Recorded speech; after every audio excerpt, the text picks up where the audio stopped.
The future of Obamacare subsidies is still up in the air after the House voted last week to approve a 3-year extension. The Senate has yet to schedule its vote on the bill, though it's unlikely to pass in the Republican-led legislature. Meanwhile, President Trump yesterday said he might veto an extension if it's brought to his desk. For more on this, let's bring in CBS News congressional reporter Torian Small. So, Torian, Americans in most states have until Thursday to enroll in a ACA coverage for this year, but premiums have already gone up. Could a vote in the next 3 days change that?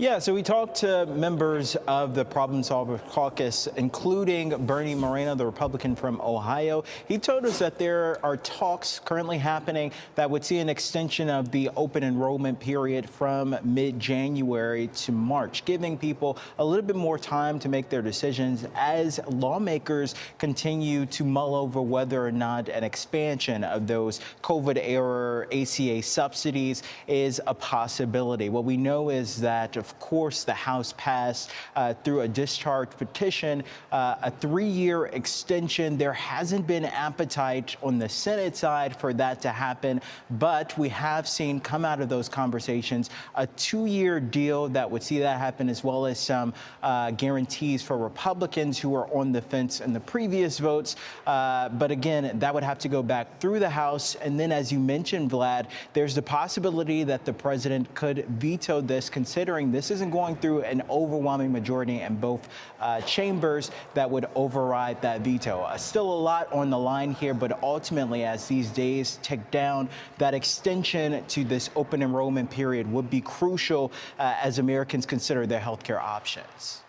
All right, let's talk about this. The president warned last week that we could have another government shutdown on January 30th. Here we go again. What's the latest there?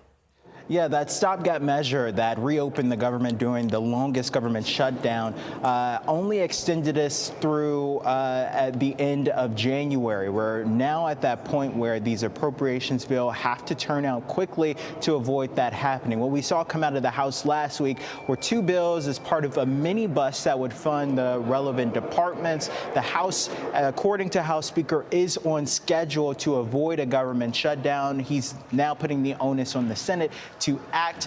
This was a part of what lawmakers have been griping about for the longest, the reliance on these continuing resolutions instead of a full budget bill that would appropriately fund the government. Again, though, as the president points out, we're weeks away from another potential shutdown, so they'll have to move fast in order for that to be avoided, Vlad.